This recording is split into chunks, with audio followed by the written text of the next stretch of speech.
Hi, I'm Adam Natali, Director of SVA Theater at the School of Visual Arts.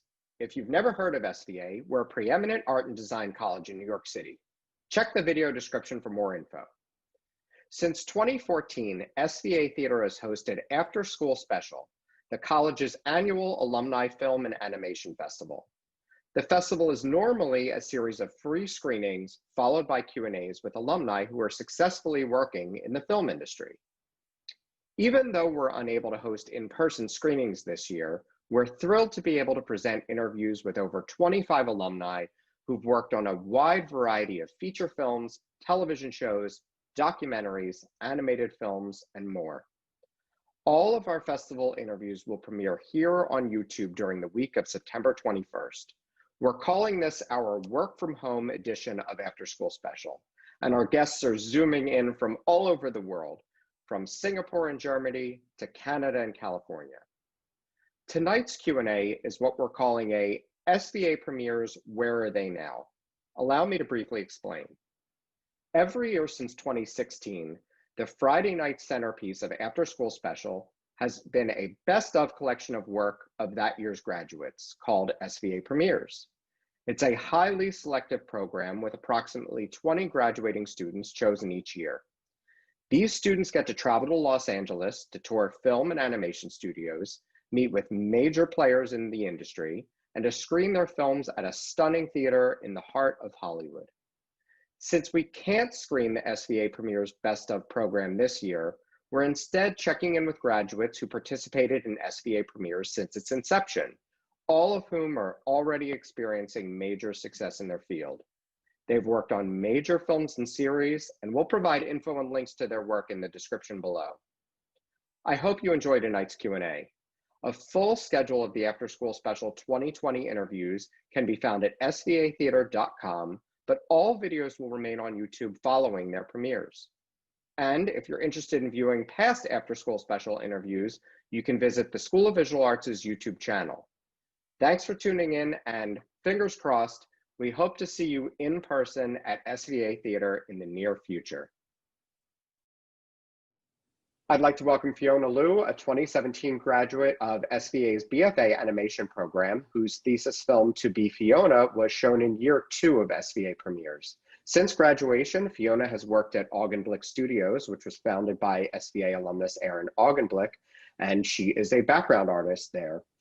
While at Augenblick Studios, she's worked on The Jellies for Adult Swim, Death Hacks for Snap Originals on Snapchat, and Losers on Netflix, which is actually executive produced by SVA alumnus Mickey Duzage.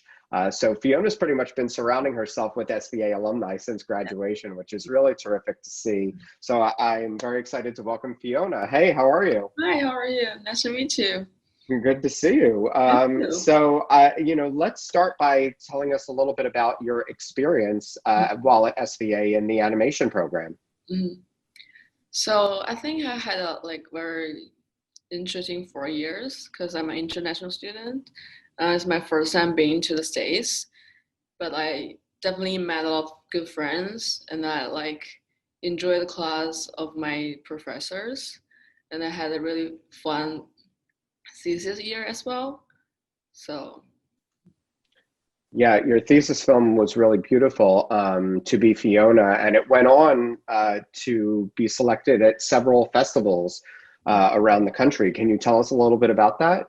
Yeah, sure. So after our Dasi festival, I thought maybe I would give it a try to other film festival as well.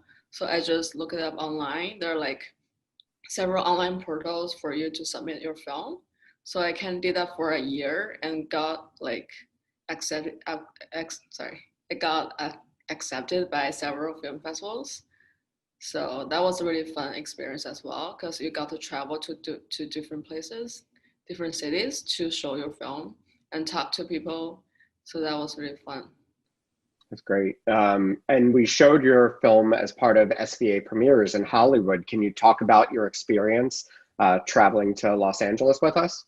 Yeah, sure. I think that was definitely my first time going to Los Angeles, like the center of animation, film industry. And I remember our school set up a branch with industry professionals.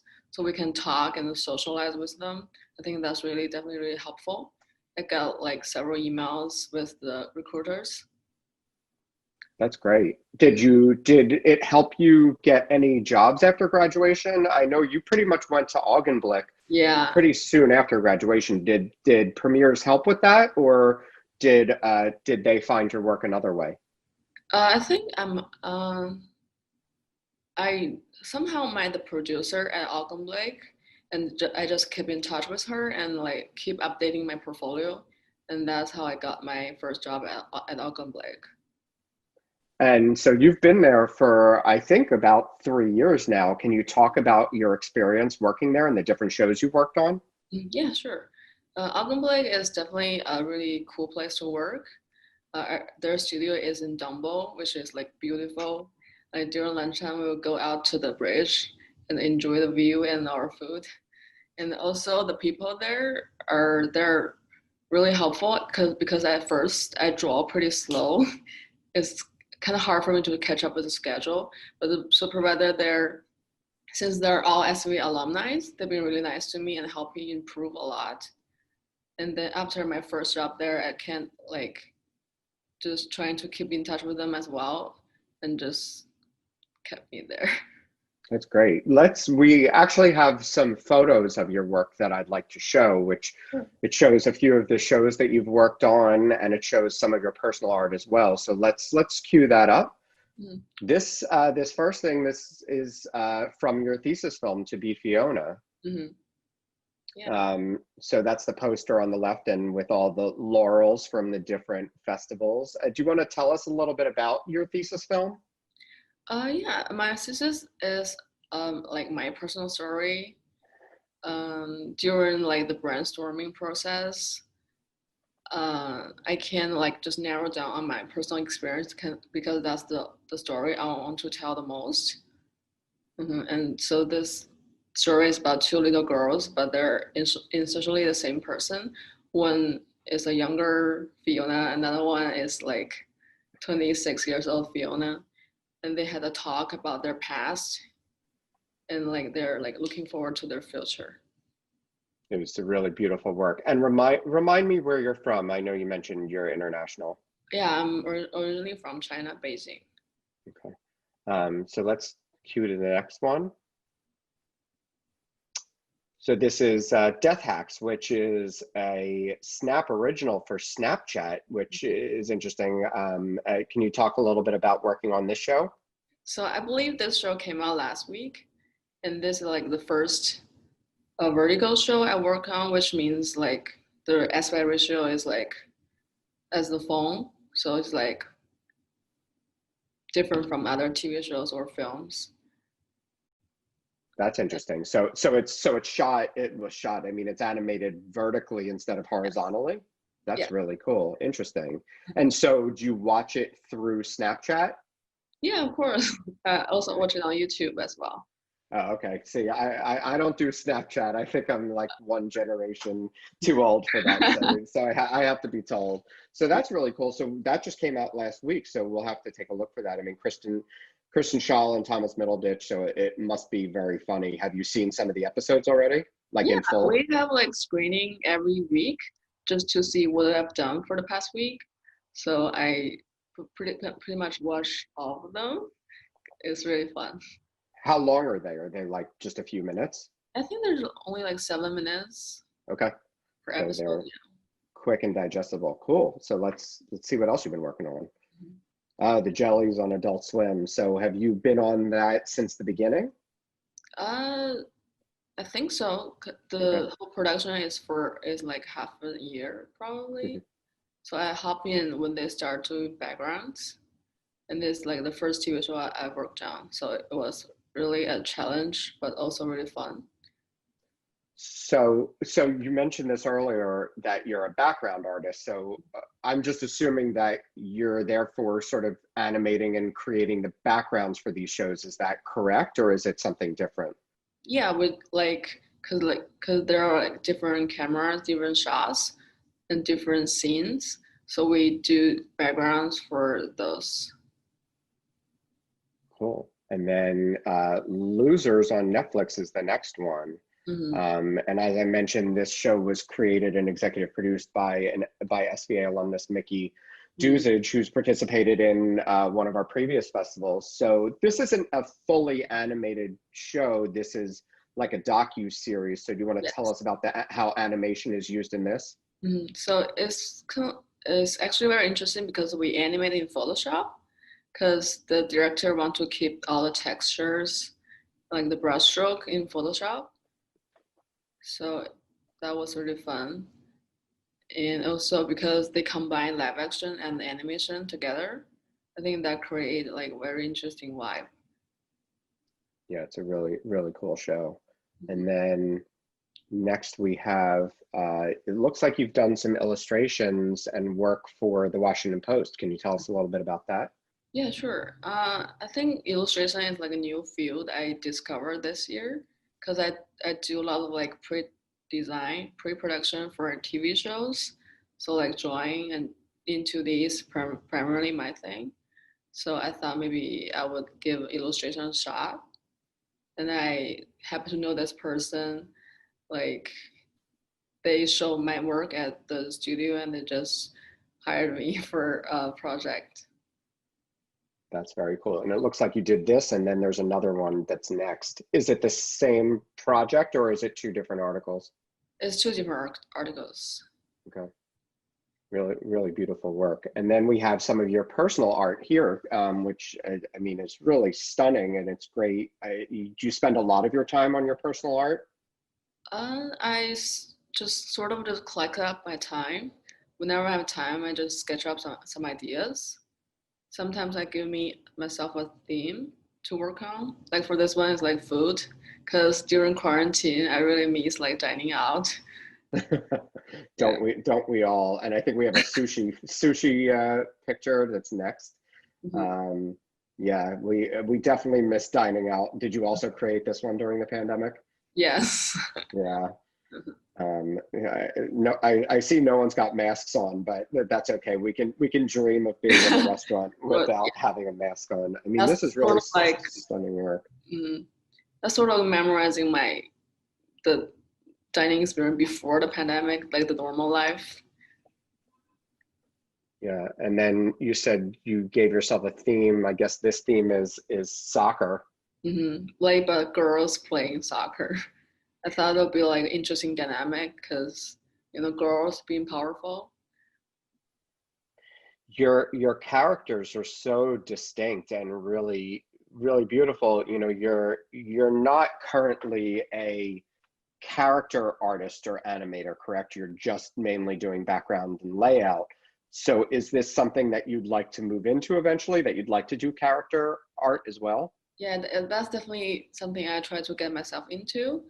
Now, on my current project, I am a prop designer, but I hopefully can get a designer job. But like, because you know, like there's only one position for character designer, so that's really hard to get in.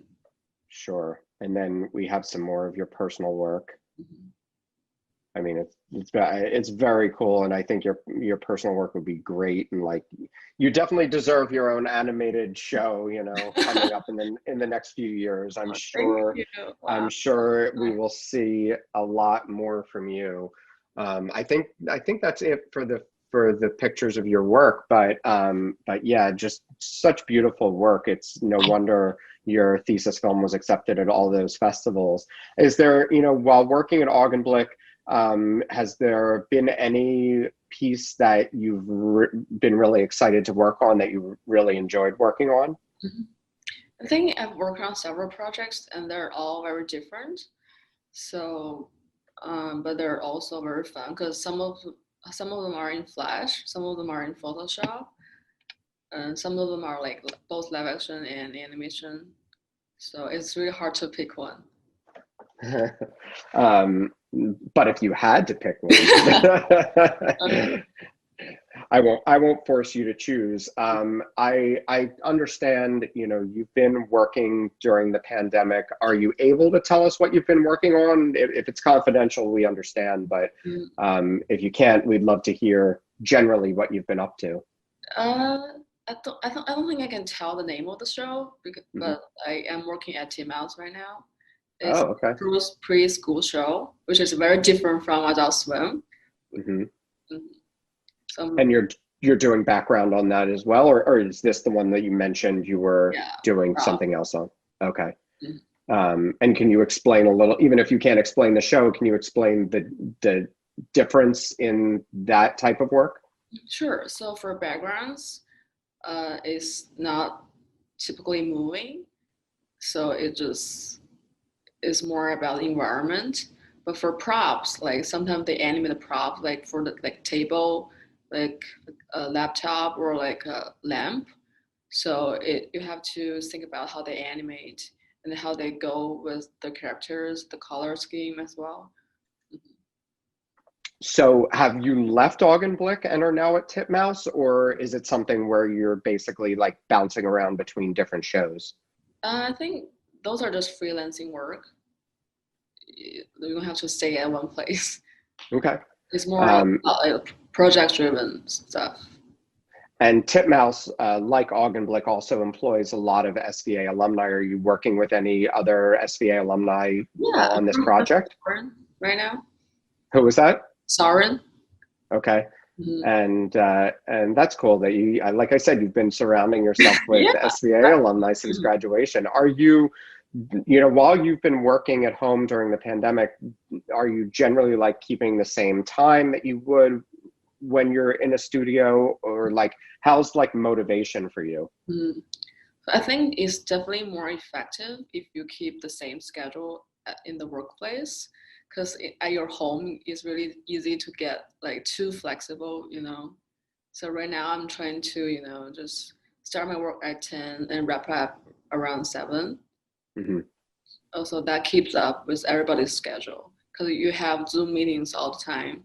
So it's better to just stay the same. And, since beyond the pandemic, there's also a lot of discussion about being a person of color in the industry, especially in like the film and animation industry. Can you talk about not only being a person of color, but a woman in this industry as well? I'd love to hear about your experience with that. I think it's definitely devastating. A lot of things happened this year, but during my work experience, I feel like I've been treated with respect.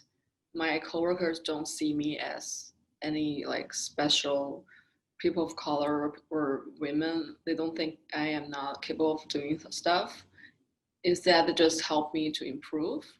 And also, I joined Women in Animation, their chapter in New York. So they have a lot of like experienced industry professional to share their thoughts, and they have mixers as well to help women animators grow stronger. So I think that really helps as well. That's a great organization to note. Actually, the current chair of BFA animation at SVA, Shangchen Mo, is very involved with women in animation, and we do quite a few events throughout the year at SVA Theater. So I'm glad you brought that up. And actually, anyone can be a member. You don't have to necessarily be a woman. Yes. So it's great for networking, and everyone's really friendly. So that's actually a great piece of advice to, have people join an organization like that. Can you offer any other advice to students or to people who are looking to become animators, just, from what you've discovered in the past few years of being in the industry?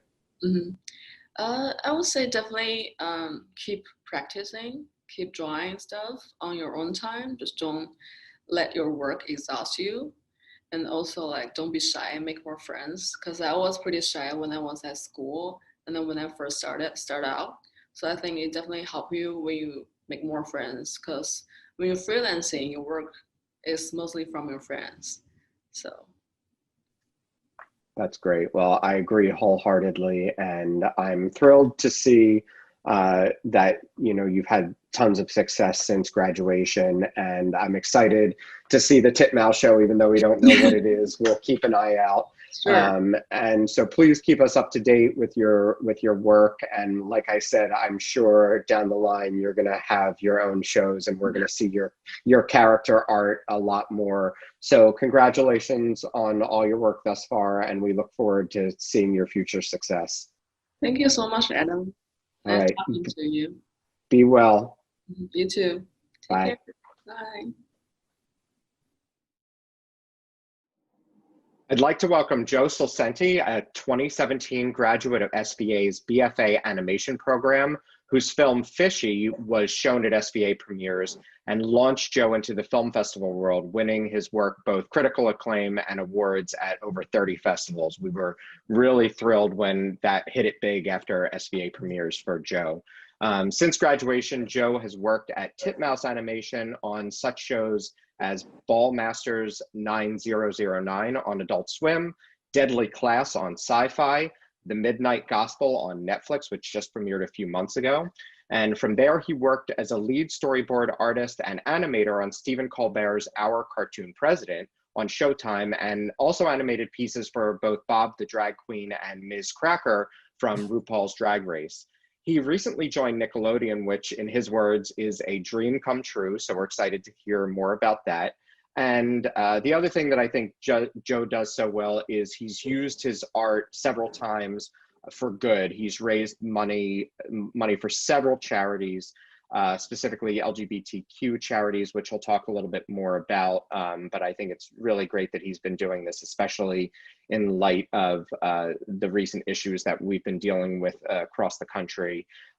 So I'm so excited to have Joe here, and let's welcome Joe. Hey, Joe, how's it going? Hi.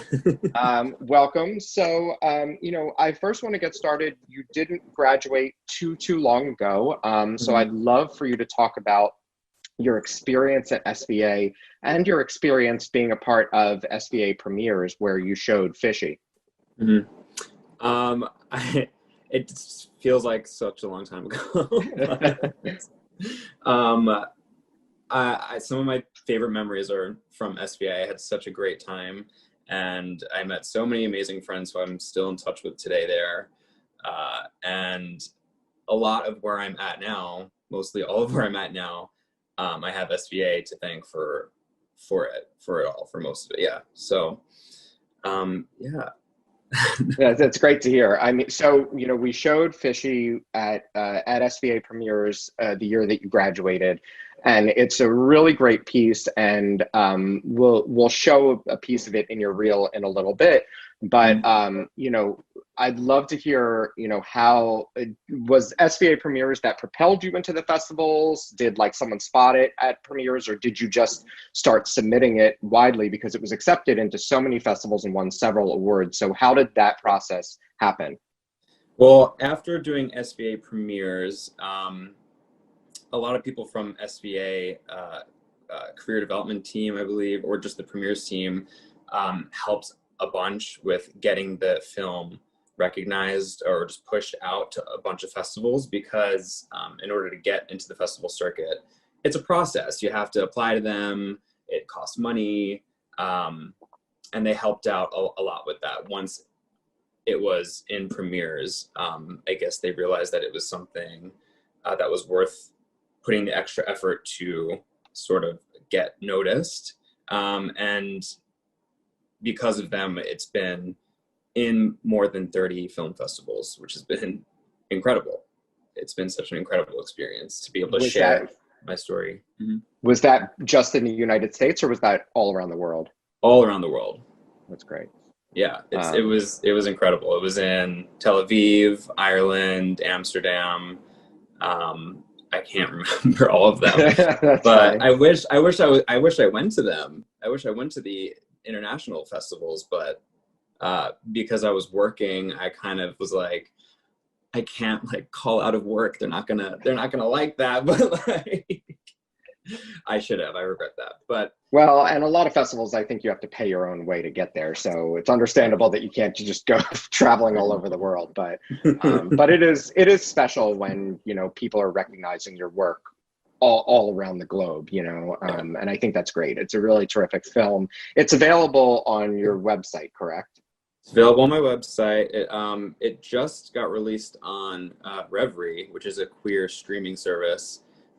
So it's part of that collection now, which I'm super honored about because there's some really great queer content. And so it's great to know that it's a part of that collection. That's great. And Reverie is REVRY.com, correct? Yes. REVRY. Yes. Yeah. So that's a newer streaming platform. So I'm glad you mentioned it and people know about it. And we'll make sure that your website is down below in this YouTube in the YouTube info section. But let's show a bit of your reel, and we're going to talk through it as it's playing. But you know, after graduation, you worked at Titmouse Animation for a while, and Titmouse was actually founded. It may not be like a name studio to a lot of people at home who don't know the animation industry, but Titmouse was founded by two alumni of SVA, Chris and Shannon Pernosky, and a lot of our alumni have worked there over the years. So showing your reel, I'll let you sort of talk through what we're seeing a bit, but this is Fishy right now. Yes, that was a clip from Fishy, the big reveal moment. This is some Midnight Gospel rough animation before it's cleaned up. So that's what we work on. And then after this gets sent over to the cleanup artists, and then it looks beautiful. But this is how typically animators work in animation. More Fishy stuff. And the emotional moment. The reveal. Big reveal. We don't spoil. Spoiler alert. It's okay. You still don't know exactly what happened. Yeah, this is some Ball Masters animation, which was super fun because he was my favorite character because he's just a ball and it's so easy to animate. This was Sneeze Queen. This was Miss Cracker. More Ball Masters. Right here, Fishy, it kind of switches back and forth. And yeah, and then this one I did for a friend when I was living in New York. He wanted me to animate a piece of his choreography, which is fun. That's very cool. You know, it's great stuff. And so, you know, it's interesting. Yeah, I'd love for you to talk about your experience at Titmouse a bit. You know, working there amongst other alumni and on several different shows on several different networks, and some of which is, you know, we saw a lot of your own art and animation in those in your reel, but I assume that shows that are created by someone or some other team, and especially when you're coming on to a team, talk to me about how you insert your own animation into that and your own characters. When you're working on a show that isn't necessarily one that you created yourself. Right. Well, a big part of the job when you're working in animation is being able to draw in the style of the show that you're working on. So it's not putting your own style into the show, it's putting the show's style into the show and kind of hiding your style. Because I try to make it as easy as possible for everyone else to make the show made, which is to kind of reduce the amount of notes that need to be done and just get it in on time. So that's a really important thing. And when I went to Titmouse, they were my first real professional experiences, you know, coming out of school. And so that's what I learned there. And they were really, really great with helping me grow and kicking me off out of college because I sort of made it very known to them what I wanted to do. And because I did that, I think they sort of were able to point me in the right direction. And because of that, I've worked on a bunch of their shows. And from there, it's just branched off into bigger projects and different studios. And that's where I've gotten, you know, to where I am today. And I got that connection through SVA. So it kind of all just kicked off from there. I don't know if that answers your question or if I No, just yeah, it absolutely answered everything. But and just for the people at home, like right now, one of Titmouse's biggest shows is Big Mouth on Netflix. So you may not know the name of the studio, but you definitely have seen their work. Tons of shows on Adult Swim, tons of shows on like Disney XD, and they just launched a whole big thing with Netflix. And then you were working on Our Cartoon President, Stephen Colbert's animated show for Showtime. And that's really interesting because that's different. It's like a current event show where things are changing minute by minute. If people don't know it at home, it's about Trump, clearly, and so it's a current event show. So how did the process differ? Does it move a lot faster than a normal show, or what's the difference between that and the others? So to answer your question, when we're dealing with topical issues like current events and politics that change, like especially today by the hour, we can create an entire episode of a show, and then suddenly like this, everything's different. So the directors and us, the storyboard artists, we had to be very smart about how we put the files together so that they could be easily rearranged and easily changed, all the way down from like the panels of storyboards to the way that the characters are designed and manipulated so that they could just be easily switched out or changed. So like with shows like that, it's about working smartly, really understanding the programs that you're using, so that you can kind of wrap your head around how to change it. So yeah, with shows like that deal with topical issues, it was a really interesting way. And I learned so much from that show, and it was fun. It was a lot of fun, and it's hilarious. Yeah, it's really funny. And that show sort of was a spin-off of stuff that Colbert was doing on the Late Show. So it's really funny, and it's definitely topical. And so what's interesting to me is, looking at your bio, you've worked on a lot of animated shows that are generally for adults. At least that's what I've seen, but now you're moving over to Nickelodeon.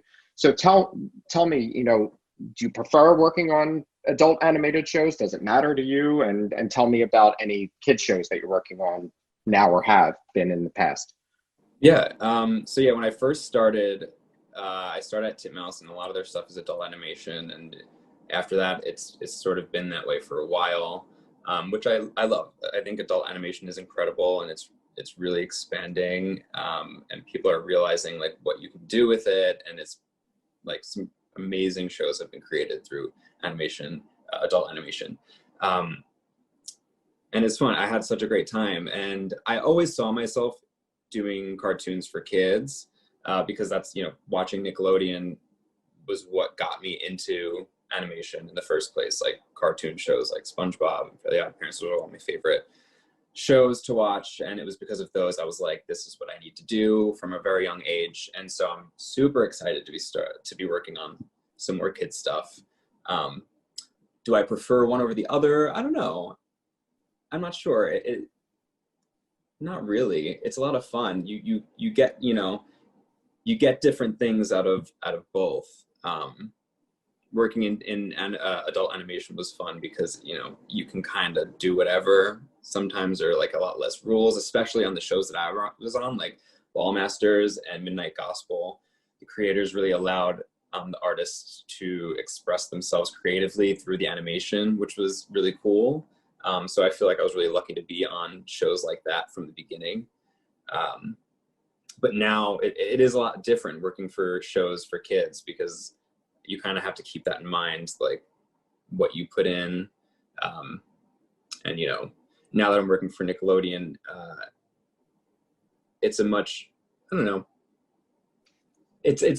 Well, I'm working on a show called Baby Shark now. So parents are going to love you, aren't they? And it's one of Nickelodeon's first bridge shows, which means it's sort of bridging the gap from like preschool to elementary. So it's like 6 to 11 age range. So that's pretty exciting. but it's fun. It's cool to work on shows for kids. You know, it's what I wanted to do from the beginning, mostly. You landed at Nickelodeon in the middle of this pandemic, which congratulations to you. I mean, that's great. And I'm sure you count yourself very fortunate. Can you talk about how work has been during the pandemic for you, and maybe sort of show us your workspace and everything? Sure. So it's kind of crazy. I prefer working at a studio. I like structure to my day. I like getting out of bed, getting dressed, leaving my apartment, and working in a studio and being around people and like talking to people.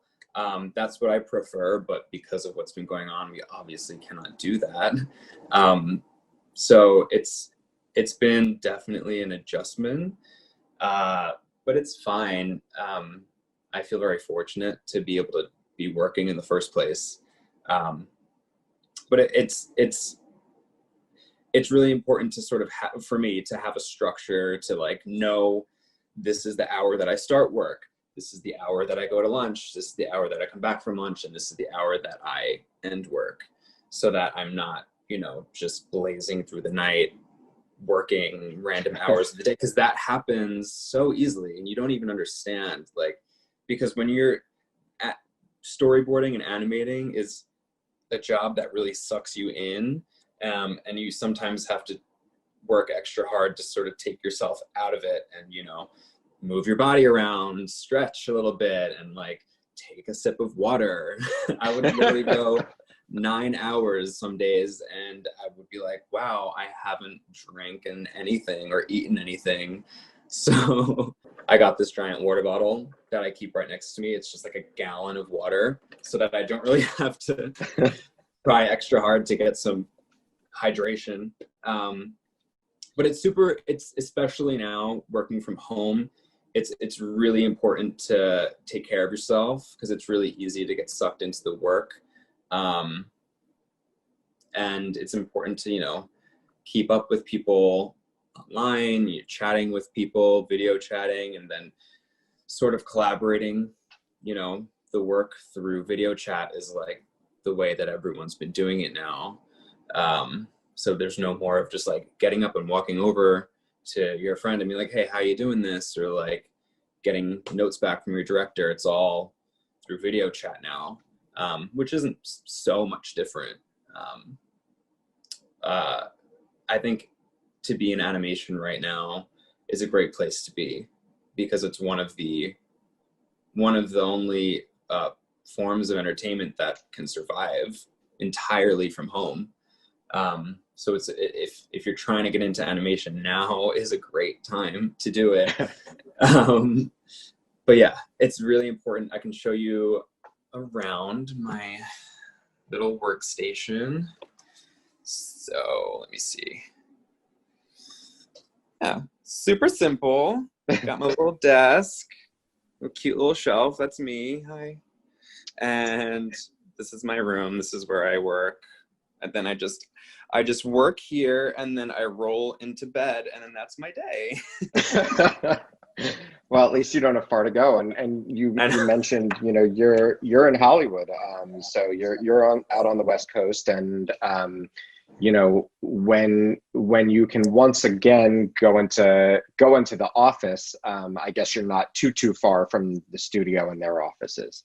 Yeah, not too far. I'm in Hollywood now, and Burbank is where Nickelodeon and like all the other studios are, and it's only like a 15-minute drive. I don't know. I haven't done it yet. I haven't done the commute, so I don't really know. It's been really hard working for Nickelodeon and not being able to go inside the studio. I'm just like, no. But and a lot of the animation studios, if you've never been to an animation studio, which I'm guessing a lot of viewers have not, they're a lot of fun. They have a lot of perks for their employees, and everything's decorated with all the artwork from the current and past shows. It's like a playground for like adults. It's incredible. So beyond having to do work, I know that you also do personal work in your off time. So I want to show some of your personal work. We have some photos that we can scroll through and you can talk about a bit more. Sure. And specifically, you know, a lot of your personal work has to do with you being a member of the LGBTQ community. So I'd love, you know, for you to talk about that and how, you know, how you use your art to promote those stories. Yeah. So it's always been important to me to share my story as a queer person, whether it's through my art or through whatever it is. This was my coming out story with my mom, which is like it's a funny story. It's a fun one, thankfully. But I think it's important. I think that's a good way. I mean, for me, it's a good way to express myself, and to sort of make it, you know, heard so that other people who feel this way can relate and feel comfortable with themselves if they're going through a similar situation. I mean, I think that's important for every artist, and that's, you know, why we're here for, you know, a lot of us. So I think that's important. And then the next few slides are very different. So tell us about this. Yeah, so this was just a story that I told. It was around Halloween time, so I kind of wanted to make like a creepy sort of comic about just driving home from a friend's house and sort of feeling like someone's following you. So I guess all of these things sort of stem from feelings or experiences that I've had, and that's what I like to do. That's where a lot of my art comes from, my own experiences. And I find that whenever I make stuff that comes directly from those things, that's when it's my best work. So that's sort of like, yeah. And then I like to do like some animation, you know, mixed media sort of things. Creepy. That's great. And again, you know, a lot of this stuff is available on your website, so we'll make sure that people can take a look at more of your work there, including Sneeze Queen, which we saw briefly in your reel. Do you want to talk about Sneeze Queen a bit? Yeah. So Sneeze Queen was a bit that I made for Titmouse's 5-second day. So Titmouse has this holiday where they take a day where everyone who works there just takes a day off from whatever project they're on, and they focus on a 5-second or longer piece of animation of whatever that they want. So it's great. You get paid to like make something for the whole day. And some people just make short little things, and some people do like, you know, films, and it's amazing. And then they put it all together and everyone goes and watches it as a big screening, and it's so much fun, and it's something that's like very unique to Titmouse. And so it was super special. So the one that I made was based off of my friend Rob, who I met at SVA. He's now one of my best friends, and he is a drag queen. He performed at, you know, in nightlife all over New York City and Brooklyn, and he's inspired me throughout my entire life knowing him. So I sort of made that for him. Him just like on the subway, and then he sneezes, and then he's in full drag and he walks off. And it got very well received from everyone. It was just something that I made for fun for him. And then it kind of started spreading like all over the world, and in Brazil people were like reposting it. It was one of those things where like everyone would like start posting it on their story, and it was just everywhere, and I was like, what's going on? This is so crazy. And then Rob didn't someone actually like create a live action version of it? Yeah.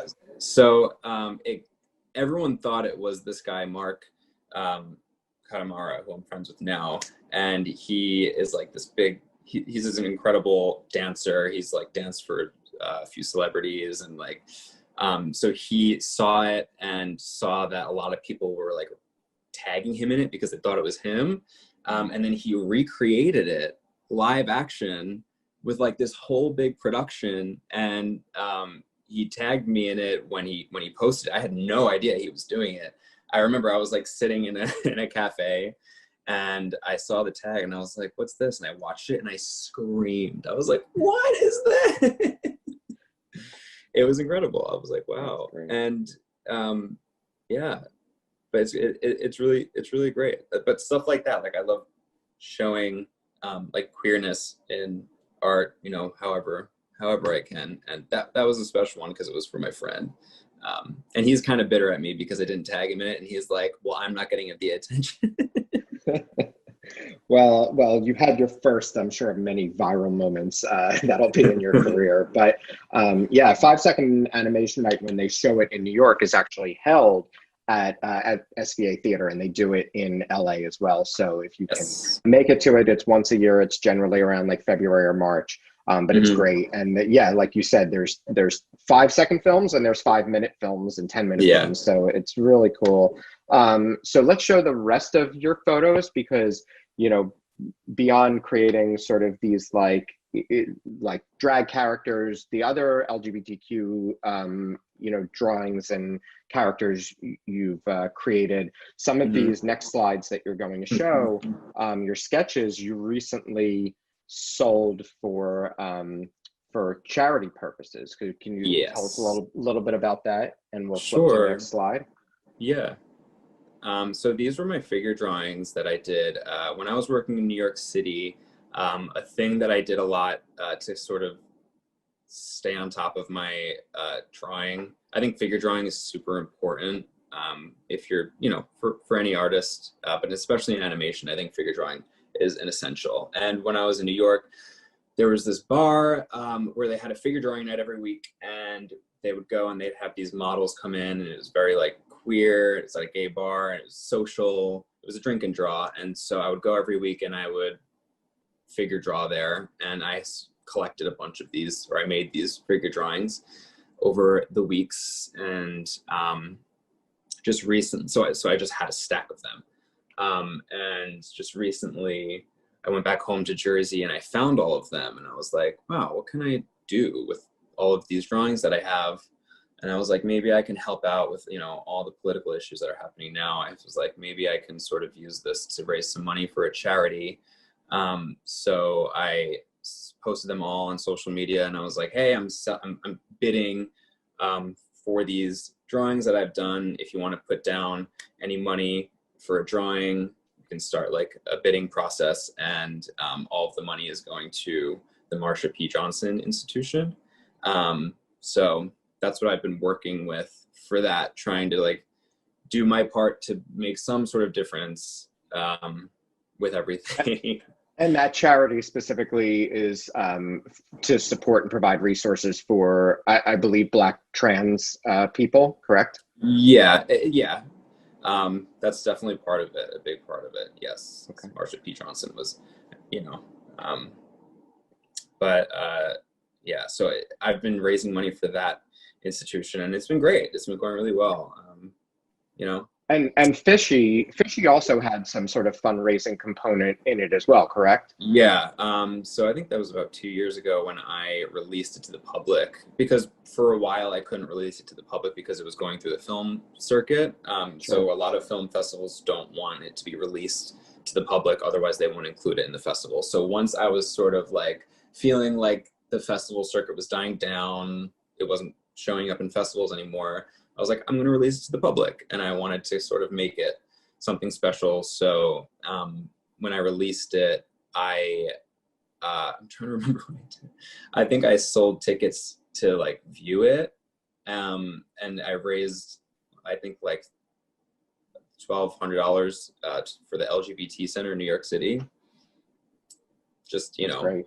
Yeah, it's great. I mean, I think it shows that, you know, in some very easy ways that you can use your art, especially with those, you know, the figure drawings that you're like, what else could I do with this? Because people, I mean, people really wanted those figure drawings. Yeah. Like you have a great Instagram following, and people were actively bidding on those like it was an auction, and you sold quite a few of them, and I'm sure you raised a good deal of money for an important charity. So it's something that, like, I'm sure it was exciting for you and something else for you to do, you know, with your work. Yeah, and they were just sitting around. They were just, otherwise they were just like a stack in my room, you know. So I was like, what can I do here?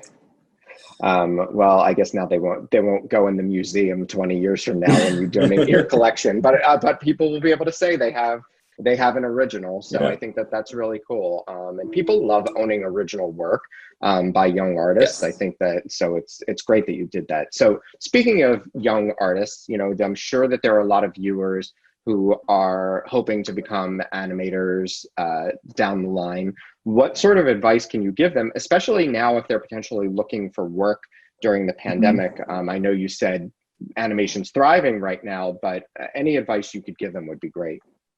I think what helped me a lot when I was starting out, something that I did and that people took notice that I did, was I reached out to a lot of industry professionals, just like cold call, reach out to them, not even like asking for anything, maybe just to meet up or like to get some advice. There's nothing wrong with doing that. And I think I was surprised with how much response I've gotten. You know, some people think that you're like being annoying or like you don't want to bother them, but like I feel like people like helping other people. So when I was starting out, I would listen to podcasts about how there was one called Animation Network that was run by Chris Wimberly, and he would interview a bunch of people in the industry, and they would explain their stories about how they got into the industry. And so I one day reached out to him, and I was like, "Hey, I love your podcast. Was wondering if we could like talk or whatever." And so we got on the phone and we had a conversation, and then he got me in touch with someone, an animation director who I admired, who I ended up working with at Titmouse. And so that's sort of like, that's what you have to just reach out to people and like show that you have a passion for this and that you want to be a part of it. And people will totally catch on to that. And there's no shame in doing that. You know, the people that you admire, like reach out to them for sure. And try your best. Yeah. Your contact info is on your website, so now you might get inundated. Hit me up. That's great. I have lots of time. Well, I'm thrilled that you're doing so well right now and that you landed at Nickelodeon. And do you have any idea when Baby Shark might be debuting? I do. I'm not sure if I can say. If you can't say it, don't worry about it. But we'll keep an eye out for it. Maybe in the next year or so. I'm sure. I'm sure there'll be a lot of press around it because we know how much people love the song. Yes. But thank you so much for doing this with us and being here. And I wish you all the success in the world and stay safe and healthy. Yeah, thank you so much for having me. This is awesome. It was so good to talk to you. Of course. All right. Thanks, Joe. We'll talk soon. Bye. Bye. I'd like to welcome Yvonne Schwann Ho, a 2016 graduate of SVA's BFA animation program. She was one of the first participants in the inaugural year of SVA Premieres. Since graduation, Yvonne has worked on short animated films at Augenblick Studios, and since 2017, she's been at Cartoon Network, where she storyboarded and wrote for the series We Bear Bears, which features the voices of Bobby Moynihan and Dimitri Martin. That show concluded its 5-year run in 2019 and wrapped with an hour-long movie that recently premiered at the end of June. The film is available for rental or purchase on all the major video-on-demand platforms, and the full series itself, including the episodes Yvonne worked on, that's available for free on Cartoon Network's platform, so I encourage you to check that out. It's really adorable. Next up for Yvonne, she's working on the show's spinoff, We Baby Bears. So we're going to have her talk about that and her career thus far. So let's welcome Yvonne. Hey, Yvonne. How are you? Welcome. Thanks so much for being here. So you were one of the first alumni to participate in the SVA Premieres program in 2016. Your film was Mousey and the Order of the Golden Sun, which you co-created with Silver Paul, another alumnus from the same year. And Silver actually worked on the series The Jellies on Adult Swim, as well as Amphibia, which is now on Disney Channel and I think Disney XD as well. So he's doing great as well. So we're so glad that you're both doing really well. You know, I'm thrilled to hear that you're at Cartoon Network, and you mentioned to me that being a part of SVA Premieres, helped propel your career. So can you talk about your experience at SVA Premieres and how it helped get you where you are today? Yeah, I think we're the first generation to participate in the Premiere program. And I remember prior to that, Silver and I finished our thesis. It was launched online, and then we got like some positive like feedback. And I think the recruiter at Cartoon Network at the time, her name was Megan. She actually wrote to Silver and I saying like, if we ever visit California, she would like to give us like a tour. And after that, we got the email from the Premiere program, and yeah, we're able to like visit California with the school, which was great. And I think the school also prepared like some tours at like studios. Yeah, so I feel like the fact that we got to go into these studios that we dreamed of working at and actually meet the people working there, it feels like, you know, it's not like something far anymore. Like your dream is not something in like a distance. You actually could like feel it, what it's like working there and meeting those people. So I think that really helps. And I feel like SVA is on the East Coast, and most of the places we want to work at is on the West Coast. And the fact that you're not there like in person, sometimes like it's harder for people to decide to like hire you, because it's like, oh, they're all the way on the East Coast. Like if we get this person, like we'll have to make sure that they can move out here on time, or like we can't conduct like a face-to-face like in-person interview. Yeah, so the fact that we're able to go there and like meet people face-to-face, I think it leaves like a stronger impression of us like for them. So yeah, it definitely helps, and the event was really fun. That's great. Well, yeah, I mean, our first year was very different than it has been in subsequent years, but I'm so glad to hear that you were able to visit the studio you're now working at.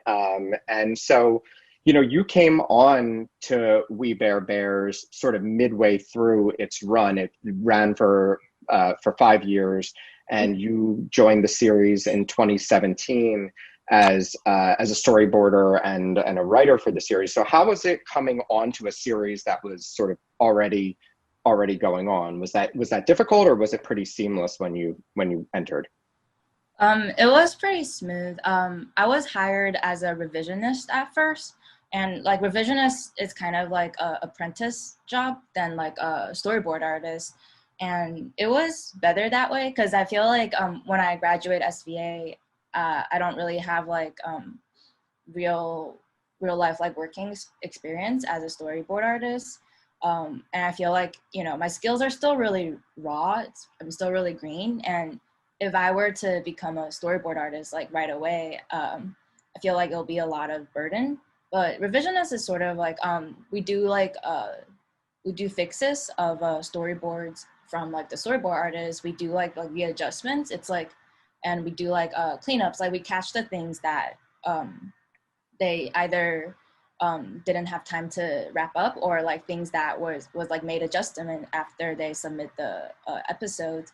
And that kind of jobs, it's like a learning process. Like it allows you to see how each board artist work and what kind of like camera move they use, like the sensibility they have in like boarding.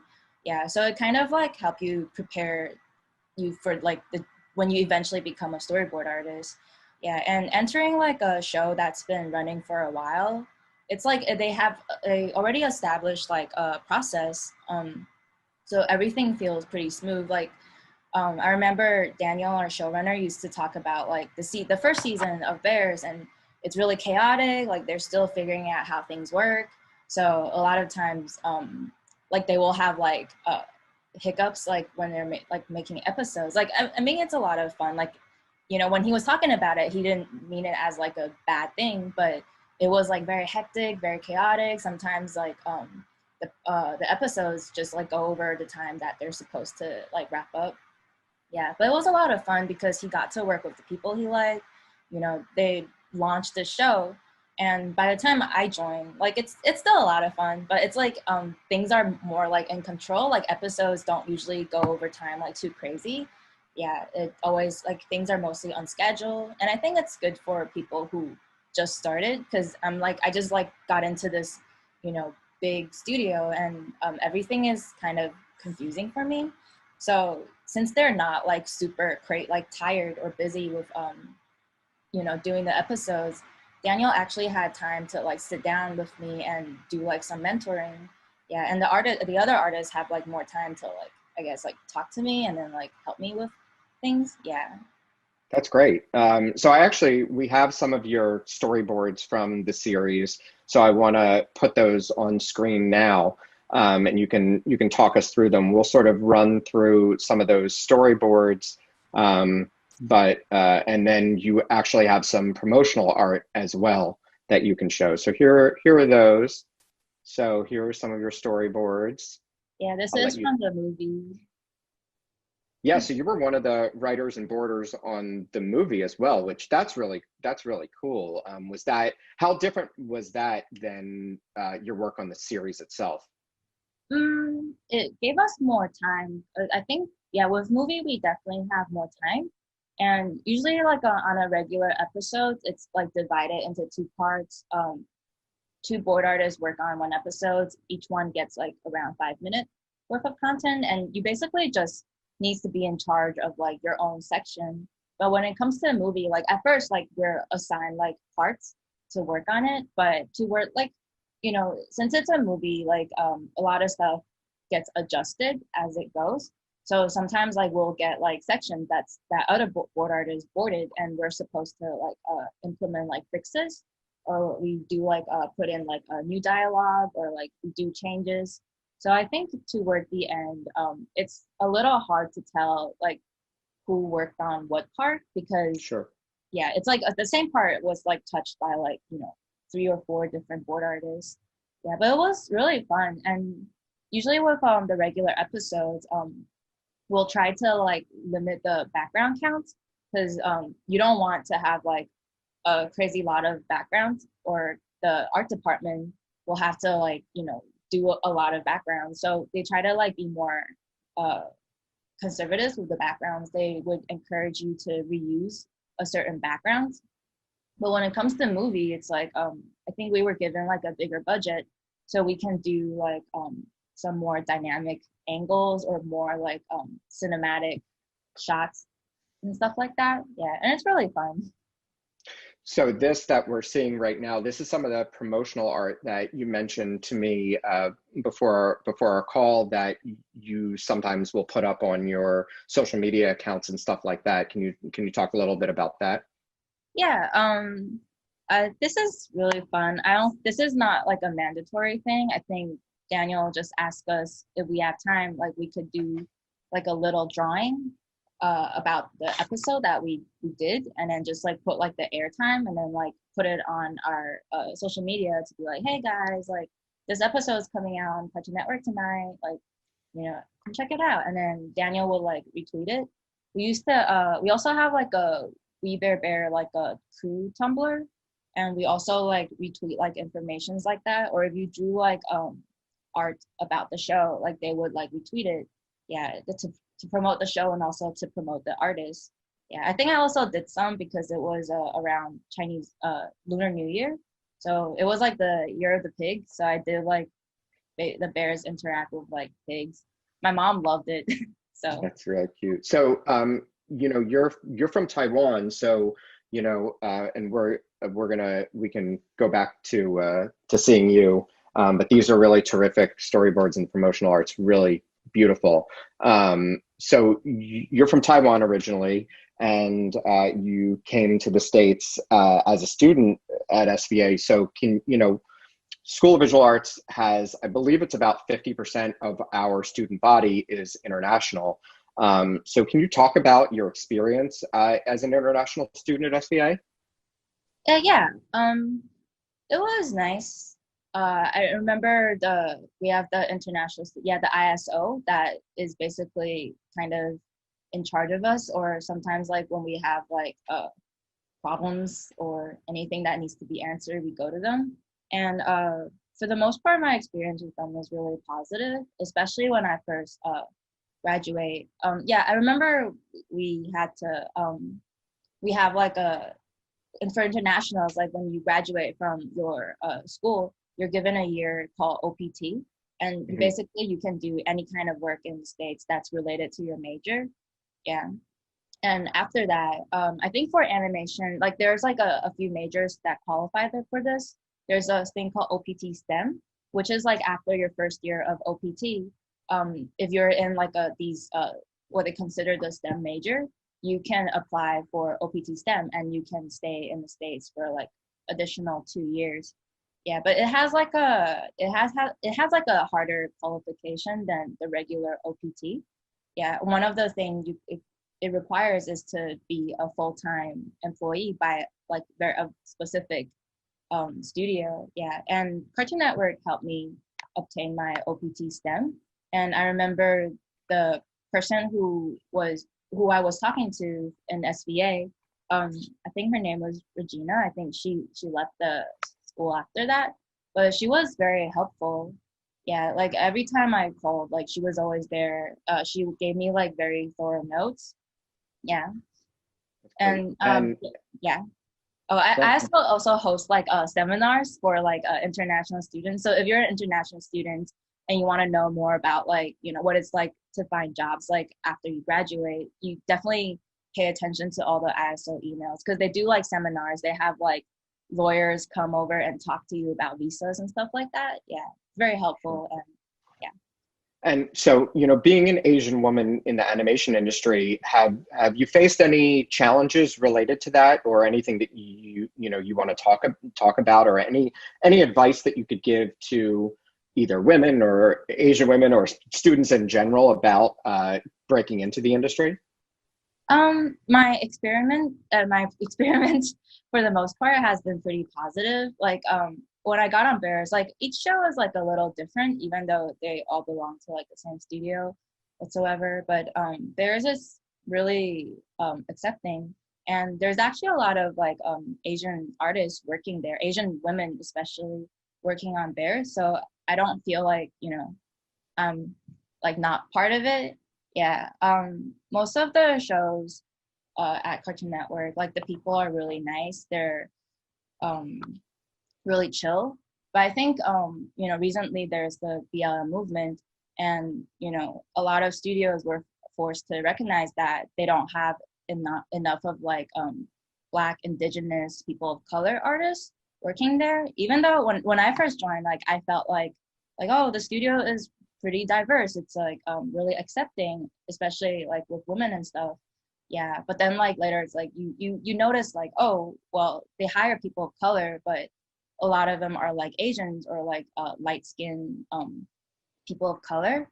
So I think what I do think it's good, because the artists at Cartoon Network, like they actually brought it upon themselves to make it into like a case, and they actually have like meetings about like the racial equality stuff, and like they wrote like petition letters to the studio. Yeah, and the studio actually responded. I don't know if it's out of pressure or, yeah, but I feel like, you know, at least they responded. It shows like some kind of initiative. So it feels like this is not like an environment where you feel like you can't say a certain things. Like when it comes to dealing with like inequality and things like that, you know, I do feel like I don't feel uncomfortable bringing it up and talking about it at my workplace. Yeah. That's good to hear, because we have a number of alumni who work or have worked at Cartoon Network over the years.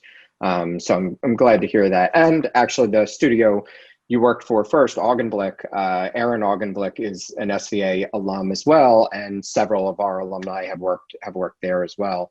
You know, so let's talk about, you know, working during the pandemic. You know, you've been working from home, I assume, this whole time. You know, it looks like we're in your studio. I see your art in the background. We could, if you want to give us a glimpse, we could take a look. Yeah. But tell us about how working from home has been for you. How do you stay motivated? Oh, at first it was pretty hard, because I'm a pretty outgoing person. Like I like people energy, and I really like my coworkers. Yeah, one of the things that motivates me to go to work every day, other than because my job is really fun and I love it, is because the people that I work with are really cool. Like, yeah, like, I think we always like talk about like random stuff during lunchtime. Like we'll do like potluck and stuff. So I really miss that. And when it first started, when the quarantine first started, like I'm really grateful that I still have a job, because I've seen many that, you know, lost their job, or, you know, they went on like their job is like frozen and they can't go to work. Yeah, and it's really scary. I'm grateful that I still have a job. Although like at first, like working from home, it's a little challenging, because suddenly like all I have left is like to talk to is like my roommate, and he's been great. So yeah, he always let me, you know, complain about things to him. Yeah, he always listens. Yeah, but I definitely miss like my coworkers. I think my the people on our crew, they started like a Discord channel, and we have like a messenger group, so we could still like kind of like talk about things. We could still talk about our lives. You know, we could still, I think they also did like a kind of like a video call session like from time to time. Yeah, and That's good. So that also helped. Yeah. what can you tell us what you're working on right now, since We Bare Bears is officially no longer, and what's next? Yeah. Oh yeah, this is my workstation. You Oh, could see. cool. Yeah. So my Cintiq and my computer. Yeah, so I think We Bare Bear ended, and when they were announcing the movie, they also announced like a spin-off on We Bare Bears called We Baby Bears. It's focused on the babies when the bears were babies, and how they go on like a bunch of like crazy adventures. Yeah, the show's, I say it's pretty different from the original show, but you know, the crew's really nice. My boss is really nice, so I don't really have much to complain about. That's Yeah. great. And do you know when the show will be premiering? Hopefully next year. I don't know if the pandemic like messed up that schedule, so it might Sure. came out like a little later. Yeah, but I hopefully it comes out next year. Yeah. It will be really great to finally show like people the stuff that we've been working on. Yeah, and all the art we've been doing. Yeah. That's great. And I watched one of your episodes, I think from season 4, that you wrote and boarded for. It was called Ramen, and that featured the baby bears. So we caught a glimpse of your work, in, that's upcoming. That was a Yeah. really adorable episode. Oh, thank you. Yeah. Yeah, Ramen was one of the first episode I boarded on. Yeah, I remember it was kind of bumpy, because I was still trying to figure out like how to like write the dialogues and how to like board it properly. Yeah, but you know, my crew was really patient with me. My partner was patient with me, and I'm glad that the way it came out. I actually really liked that episode. Yeah, I think it's a really adorable episode, and I think it bodes well for that We Baby Bears will be a success, because it was totally fun to watch. And these episodes, I don't know if we said it, but they're 10 minutes, so they're really short and digestible, whether it be for kids who have a short attention span or for adults who want to watch it, because I mean, they're totally funny to adults as well, which is great. And I think that's that's a real highlight of the series. I see in your background, it looks like you have personal art as well up, and so you sent us a few pieces that I'd like to show as well. And if you want to tell us your website, because I know you have a website of all of your art, and you can talk about these pieces. But I know in your spare time you do personal art, and specific like comic book art, so I'll let you speak to these pieces. Oh yeah. I think uh, initially I got the job on We Bare Bears because, not actually because my portfolio, because there was like almost nothing on it, but because of comics. I really like doing like little like comics on the side. A lot of them is like about like my day-to-day life. Yeah, and Daniel, our showrunner, actually loves comics. Yeah, and he enjoyed my comics enough that he hired me onto the show. Yeah, and I think it also happened to like a couple board artists on our show. Like they didn't start out like in animation, but they do like comics online, and yeah, Daniel like found them like that. Yeah, and after like I worked on the show, I still like to keep my personal art on the side. Yeah, I think this is really important to do like your personal art on the side, because when I first started working, I felt like, oh, I'm finally at the studio I love and on a show that I really like, and I would like, you know, give my all to the show. But in the end of the day, like, you know, the show, it's like, it's a job. Like, it's not really yours, even though you participated and you can see like the stuff you leave in it.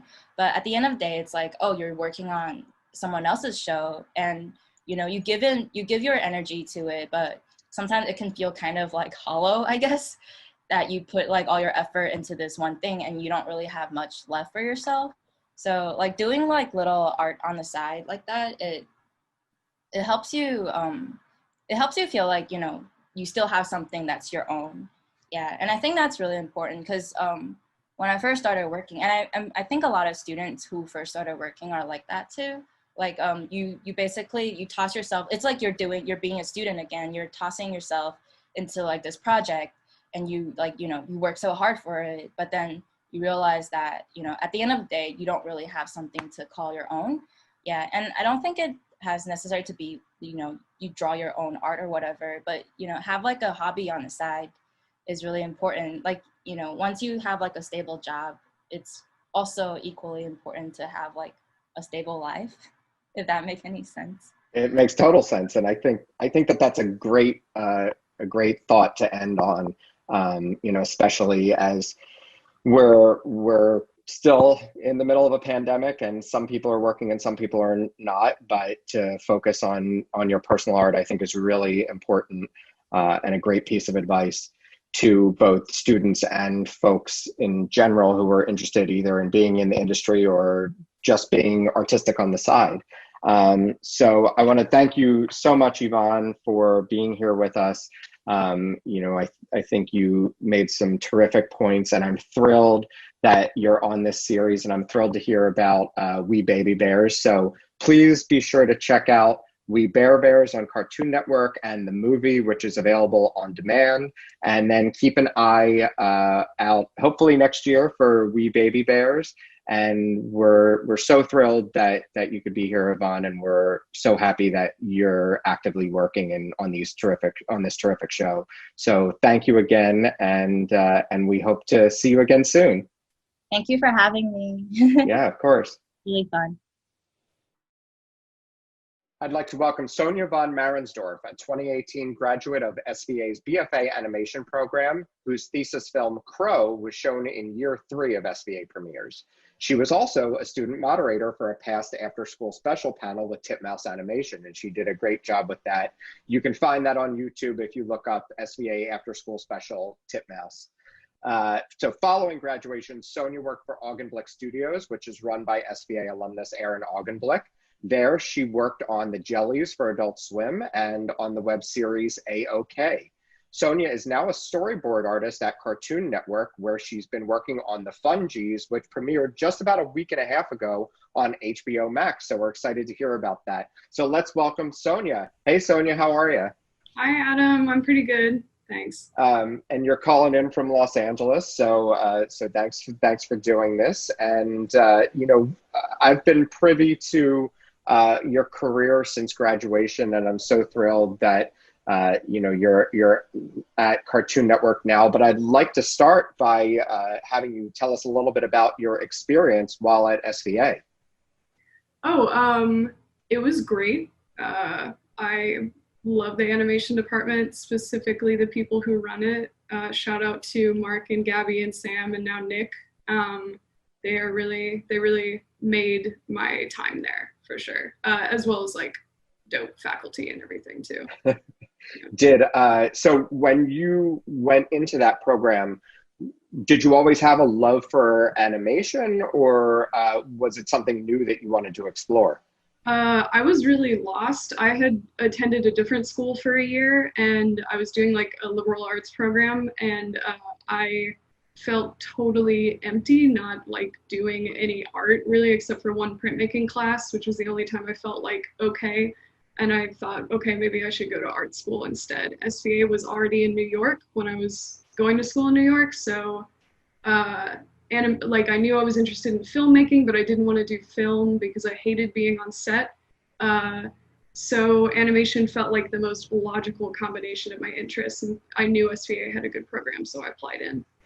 That's great. So we showed your film Crow in the third year of SVA premieres in Hollywood. So I'd actually like to show people just some stills from that, because it's a really beautiful piece, and you can tell us a little bit about the plot of the piece. So Crow was just about a bird man who is kind of like pilfering this giant anthill in the desert for like riches. And the reason for that is kind of mysterious and vague, and he is a little bit empty on the inside, which I feel like the ending of the film spoils a bit. But I think it's open to interpretation. I just wanted to make something really colorful and like design heavy, and also that involved a bird, because I love birds. Yeah, I drew him like the main character, and then sort of went from there on the story. I was also really influenced by Felix Colbert at the time, who's like an Australian animator who makes amazing, like really epic, large scale things. So yeah. Interesting. I mean, it's a really beautiful piece, and it got a lot of attention at SVA premieres. Can you talk about your premieres experience and the screening and how that went for you? Sure. It was a really great experience. It was also terrifying for me, just because of who I am as a person. It was like a whirlwind of all these really great tours that you sent us on. But the night itself was really, really lovely. I felt very relaxed because I was surrounded by SVA people, SVA alum. And yeah, the screening was really great. And then afterwards, like y'all always do, the people you had invited from the industry were milling around, and I got to talk to some people, which led to the job that I have now. So that's interesting. You, after graduation, you went to work at Augenblick Studios, but can you talk about a little bit about your work there, but then how you transitioned to Cartoon Network and how premieres helped get you that job? Sure. I had been offered a spot at Augenblick, I think right as I was graduating. So after some time off after school, I started work there. I was there for a couple of months, and then suddenly towards the end of the summer, I got contacted by one of the contacts I had made at SVA Premieres saying, hey, I've got a test for you.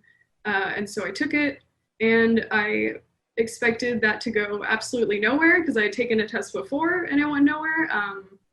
And I also thought I was testing for like a revisionist spot at most, but then I heard back a week later, which is also unheard of. And yeah, I had gotten the job on the Fungies. So that's amazing. Can you talk about, you're the first person to mention the tests. Can you tell us a little bit more about what those involve? Are you animating? Are you drawing? What does it involve? So the test that I was given, the contact I made was Stephen Neary, who's the creator of the Fungies, and he's a very nice man. His test is, I don't know, like if I can describe it in perfect detail, whether that's allowed, but typically, typically a storyboard test involves you making storyboards. So if it's a script-driven show, they'll probably give you a page or two of the script and say, board this, with some like design reference to go off of. This was my only board-driven show experience. So what I got for the board portion was a paragraph like describing events in a vague like prose way, which left it up to me to figure out the particulars of how we get from like A to B to C, and also allowing me to like throw together some dialogue and stuff. But yeah, the test also had like a character drawing portion and like a sort of fill in the blank dialogue portion. It was like the most fun, manageable workload, enjoyable, good test I've ever taken. But I might be biased because it resulted in a job for me. So that's great. And for those who may not know about storyboarding in general, if people have ever seen storyboards for non-animated films, it's like the different shots of the film that they do in pre-production, and then they sort of follow that outline for when they go into production. So I imagine it's pretty much the same thing in animation.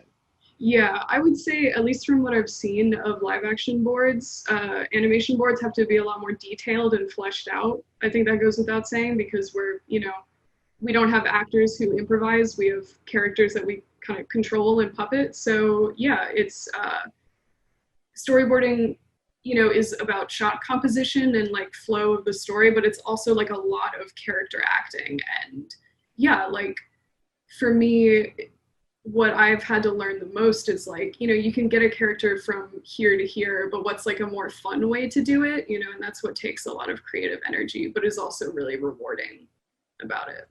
That's really interesting. And I've heard, and I don't know if this is sort of an end goal for you, but a lot of storyboard artists eventually become directors of animated series or animated films. Is that sort of the end goal, or are you more looking to develop your own animated series or film? You have your character art is very distinct, especially looking at Crow. So what's sort of your 5 or 10 year plan, do you think? I think, because it's the year of our Lord 2020, I don't really have a 5 or 10 year plan right now. That's fine. Yeah. It's a little bit hazy. But I do see, like, I would like to direct in the future and get that experience and like leadership experience, because it just seems fun. Like based off what I've observed from the directors on our show, like they get to have like a lot of creative input. It's a very hard and like challenging job, but it seems really, really rewarding in a new and fun way. Yeah, I think I like the idea of having my own show someday. I don't know about whether I would like it in practice, so it's something I'm still processing and thinking about. Yeah, I think first I need to make room in my life to actually work on personal work and make sure I'm stoking that fire for myself, because right now I don't have much to develop, but I would like to get there. Well, why don't you tell us a little bit more about the Fungies? Like I said, it's being developed at Cartoon Network, but it's being shown on HBO Max. Tell us a little bit about it. You've described your work storyboarding it, but now that it just premiered a few weeks ago, what's the reaction been? How do you think the final product looks? I think it looks beautiful. I think it's a great show. It's my favorite show, but I work on it, and I love it, and I'm invested in it. Yeah, I think there's been some nice positive reactions to it online. It is aimed at like a younger audience, so I don't know if it's going to get the same sort of like fervor that other shows get. But the people who've watched it seem to like it and respond nicely to it, so that's really great. I think the show looks gorgeous and doesn't quite look like anything else on TV right now, particularly because all of our backgrounds are drawn by hand and pencil, scanned in and then painted digitally, and I think that gives the show a really like both retro and also like timeless look. I find it really nice to look at on the big TV. It's great. And so this series was clearly in production during the pandemic. So can you talk, I'm guessing it was in at least pre-production, if not in the middle of it, when this all hit. Can you talk about how the pandemic has impacted the series? So yeah, we were working in the studio up until late March. I couldn't give you the exact date, but it sort of was a like crew decision before it was a studio decision to maybe not come in to work, for safety, because I remember not going into work the Monday after the sort of mayoral stay-at-home order went into effect. So I just sort of rushed to get myself set up with the program that I needed, but luckily I already had a small Cintiq, so I was going from working in the studio on the nice like 22-inch to working on a 13-inch again, like in school. But that was, yeah, like a really not a bad transition. It's a good little machine. So yeah, honestly, yeah, it's just the office environment that I miss more than anything. Sure. how are you communicating with your other coworkers? Are you using like Slack, or using chats or anything like that? Yeah, so we have an office Slack, but it's used more for things that have nothing to do with work. So most of the time, yeah, like all the important communication that I do is totally over my company email. We try to keep it company email and away from personal for the most part. And yeah, I really, I have the phone numbers of some of my coworkers, not all of them. So I try to send text messages to the people who like most rely on me like delivering certain things at certain times, to let them know that I've done that. But I try not to like abuse it with like, sending a bunch of rapid fire questions, or, sort of like encroaching on people's, time too much during the work week. Sure. And do you find yourself generally staying on the same routine during the work week? Do you find your motivation to be sort of up and down? How's sort of pandemic work been for you? Yeah, I mean, I genuinely think that like work feels different and life feels different almost every week, I feel like it's always kind of a dawn of a new era. Every Monday is like, okay, what needs to get done for me to stay sane and to keep doing the work? And luckily the work is really rewarding and makes me very happy. So it's, it typically gives me more energy than it drains from me once I can get to that point of working on it. I would say if it's a good week for me, I will be on like a good sleep schedule where I'm going to sleep, before midnight and like rising at, 8 or 9 in the morning. And yeah, like if I can be really on task, then I can be finished working, at like 3 or 4 p.m.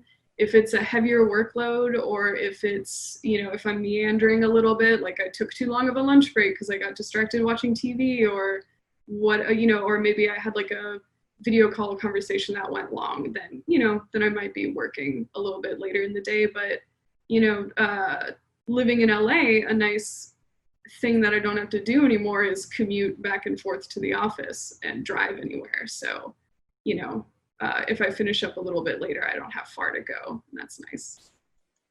So, can you talk a little bit about like video calls, and I'm assuming there's a lot of them, and how things are handled with your work over the calls?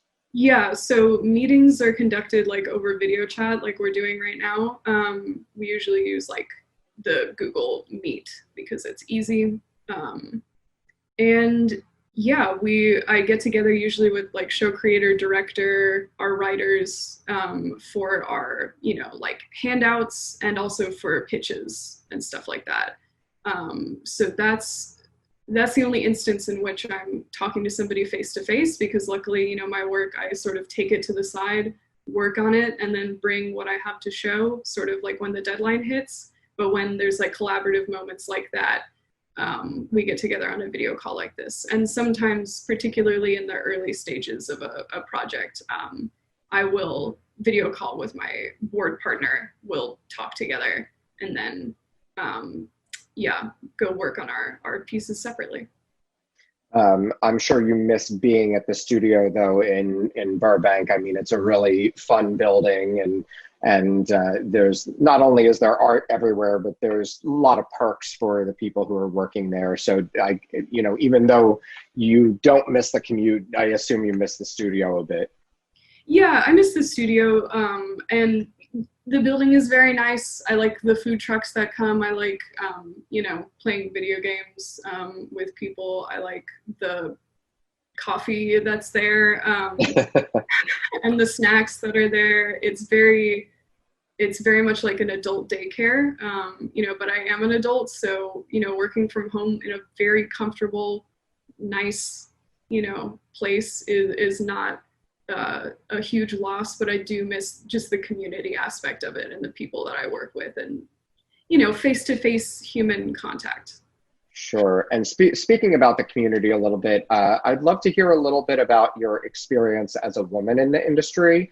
You know, as an animator and working at a place like Cartoon Network, are there a lot of women there as well? And just tell me about your experience in general.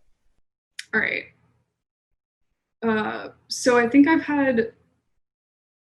I've been really lucky to work with a lot of women in leadership positions on the show that I've been on. You know, our director, our board supervisor, and half of our board team currently are women, and that makes me really happy and proud. You know, there's plenty of other opportunities for greater diversity on this show, but the studio as a whole, you know, and those are conversations we're having right now that should have started a long time ago, but I'm glad we're having them. I value above many things in my life the women that I've met from working at this company and working on this project, because I am lucky enough to call them friends, and I have learned quite a bit from them, and have also, I feel a mutual like respect and appreciation for like what it feels like to be a woman in animation, you know, from people who might be a little bit older than me, a little bit younger than me, and it feels really, really powerful to have that community. So yeah, hire more women. It's nicer for the women that are there. Yeah, I think that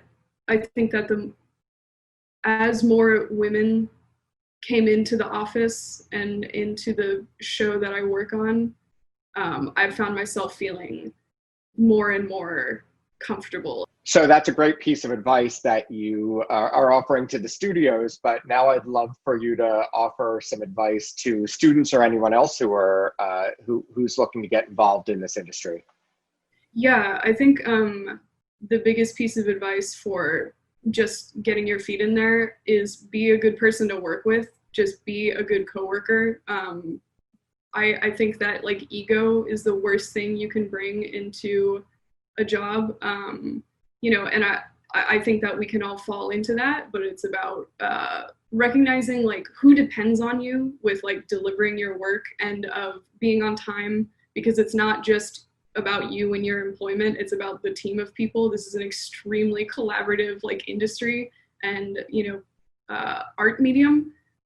So like be respectful of other people's time.